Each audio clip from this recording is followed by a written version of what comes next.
அதில் வந்து அவர் வந்து இட்லி ஒரு அம்மா வைக்கும் ஒரு ஒரு இடத்துல. எம்ஜிஆர் வாங்கிக்குவார், வாங்கினா காசு இல்லை அவர்கிட்ட. காசு இல்லாத போது ஐயோ நான் காசு எடுத்துகிட்டு வரலாமான்னுவார். அந்த கிழவி சொல்லும், தம்பி இதை திருப்பி கொடுத்து நீ இந்த காசை திருப்பி கொடுத்தா என்னுடைய லாப கணக்கு, கொடுக்கலன்னா என்னுடைய தர்ம கணக்குப்பா வச்சுக்கணும். எம்ஜிஆர் அதுக்கு பிறகு பெரிய ஸ்டார் ஆகி முதலமைச்சர் ஆகிடுவார்.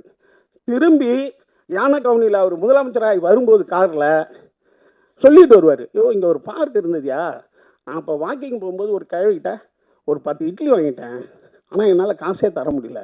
இப்போ அந்த அம்மாலாம் எங்கே இருக்கான்னு தெரியல, ஆனால் அந்த அம்மா சொன்ன வார்த்தை என் ஞாபகம் இருக்குது, பணத்தை திருப்பி கொடுத்தால் லாபம் கணக்கு, திருப்பி கொடுக்கலனா என் தர்ம கணக்குன்னு சொன்னாங்கய்யா. இன்றைக்கும் நான் தர்மம் பண்ணும்போது அந்த அம்மா ஞாபகம் வந்துகிட்டே இருக்கும் அப்படின்னு எம்ஜிஆர் சொல்லிட்டு போவார் அந்த காரில். Fantastic director and actor Subramaniam Shiva அவர்களை மேடைக்கு பேச வைக்கிறேன்.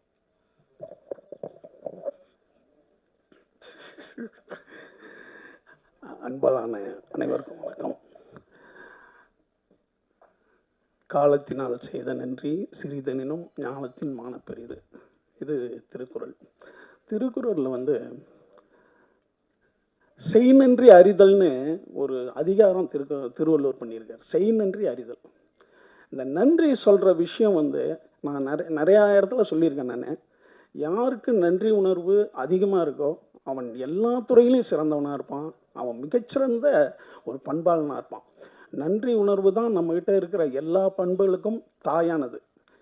இதை சினிமாவில் யார் ஆரம்பிச்சு வச்சாங்கன்னு தெரியல. இந்த மாதிரி நன்றி சொல்கிறத, அது ஏதோ ஒரு முதல் படம் இருக்கும், அவங்களுக்கு காலம்பூரா நம்ம நன்றி சொல்லிட்டு இருக்கணும். ஏன்னா இப்படி ஒரு விஷயத்தை ஆரம்பித்து வைக்கிறாங்க பாருங்கள் புதுசாக, அவங்களுக்கு நன்றி.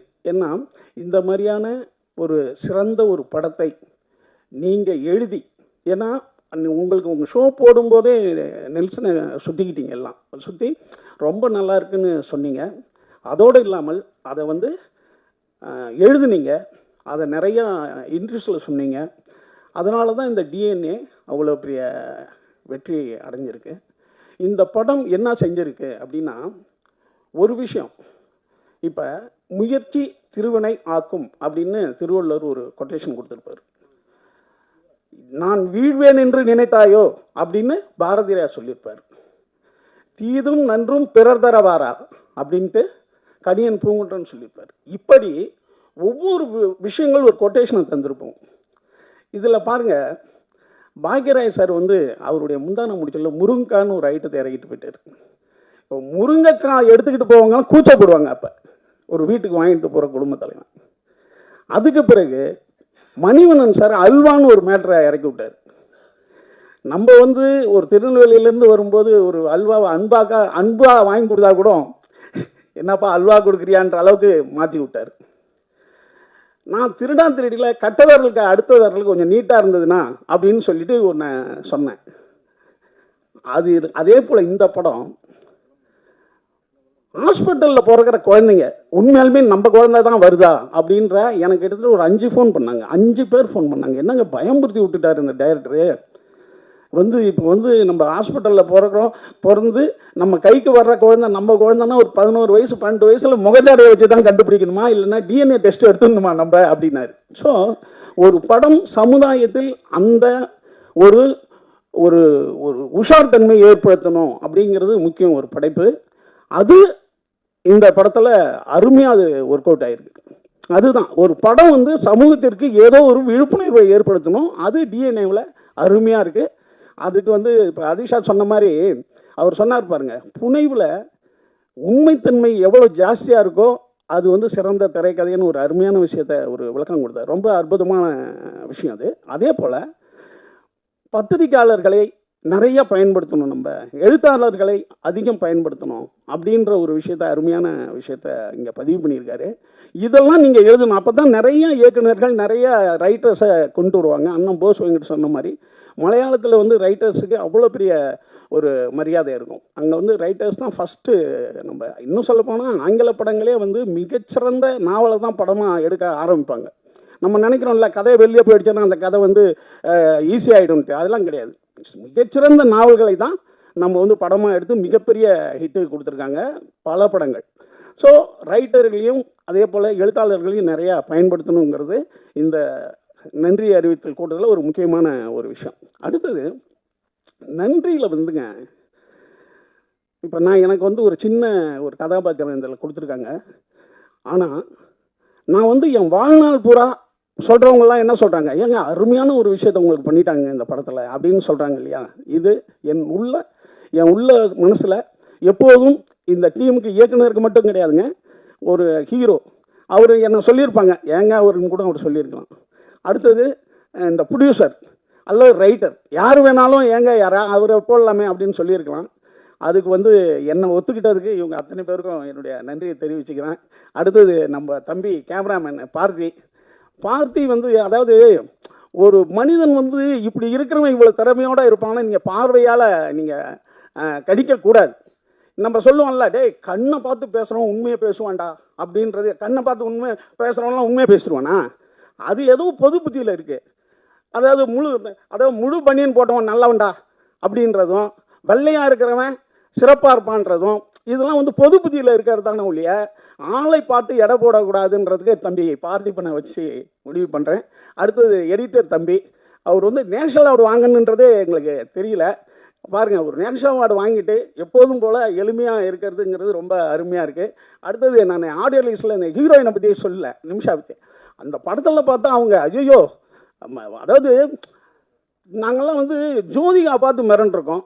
அதுக்கு பிறகு இப்போ சாவித்திரியிலேருந்து ஆரம்பிப்போம் இல்லையா, ஒரு ஆர்டிஸ்ட் இப்படி இருப்பாங்கன்ட்டு, ஐயோ பிரமாதமாக நடிச்சிட்டிங்க, ரொம்ப அற்புதமாக இருந்தது.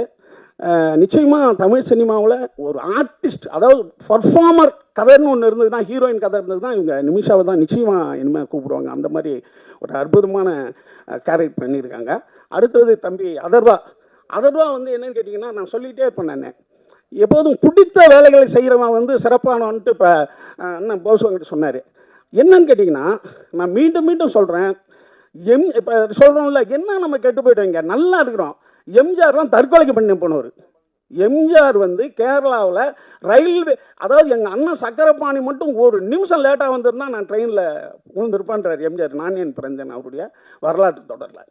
அப்போ என்னன்னு கேட்டால், எம்ஜிஆர்லாம் 15 வருஷம் இல்லவே இல்லை ஃபீல்டில், ஏதோ படம் நடிச்சிட்டு இருக்காரு. இந்த இப்போ மனைவி அண்ணன் இருக்கார், மனைவி பொன்மாணிக்கம், அவர் 8வது வள்ளல்னு ஒரு புத்தகம் எழுதியிருக்காரு. ஒரு 8-9 கதை இருக்குது எம்ஜிஆர் பற்றி கதை. மிகச்சிறந்த மனிதநேய கதைகள், மிகச்சிறந்த நன்றி உணர்வு கதைகள் இருக்குது அதில். அதில் அவர் இட்லி ஒரு அம்மா வைக்கும் ஒரு இடத்துல. எம்ஜிஆர் வாங்கிக்குவார், வாங்கினா காசு இல்லை அவர்கிட்ட. காசு இல்லாத போது ஐயோ நான் காசு எடுத்துகிட்டு வரலாமான்னுவார். அந்த கிழவி சொல்லும், தம்பி இதை திருப்பி கொடுத்து நீ இந்த காசை திருப்பி கொடுத்தா என்னுடைய லாப கணக்கு, கொடுக்கலன்னா என்னுடைய தர்ம கணக்குப்பா வச்சுக்கணும். எம்ஜிஆர் அதுக்கு பிறகு பெரிய ஸ்டார் ஆகி முதலமைச்சர் ஆகிடுவார். திரும்பி யானை கவுனியில் அவர் முதலமைச்சராகி வரும்போது காரில் சொல்லிட்டு வருவார், இங்கே ஒரு பார்க் இருந்ததுயா, நான் இப்போ வாக்கிங் போகும்போது ஒரு கிழவிக்கிட்ட ஒரு 10 இட்லி வாங்கிட்டேன், ஆனால் என்னால் காசே தர முடியல. இப்போ அந்த அம்மாலாம் எங்கே இருக்கான்னு தெரியல, ஆனால் அந்த அம்மா சொன்ன வார்த்தை என் ஞாபகம் இருக்குது, பணத்தை திருப்பி கொடுத்தால் லாபம் கணக்கு, திருப்பி கொடுக்கலனா என் தர்ம கணக்குன்னு சொன்னாங்கய்யா. இன்றைக்கும் நான் தர்மம் பண்ணும்போது அந்த அம்மா ஞாபகம் வந்துக்கிட்டே இருக்கும் அப்படின்னு எம்ஜிஆர் சொல்லிட்டு போவார் அந்த காரில். அதில் இருக்குது, அண்ணன் எழுதின புக்கிலேயே இருக்குது. இப்போ அடுத்த நாள் போய் அந்த கிழவியை பிடிச்சிருவானோ, அது அப்போ 40 வயசு, இப்போ 80 வயசில் இருக்கும். எம்ஜிஆர் அவங்கள்ட்ட அறிமுகப்படுத்துவார், இதாம்மா நீ சொன்ன வார்த்தைன்ட்டு. அதுக்கு புரியவே புரியாது. இல்லைப்பா நான் நல்லா இருக்கணும்னு அவருக்கு அந்த அம்மாவுக்கு ஒரு வீடு கொடுத்து அந்த அம்மா இருக்கிற வரைக்கும் அவருடைய சொந்த பணம் 1000 ரூபா அனுப்பிச்சிட்டே இருப்பார் எம்ஜிஆர்.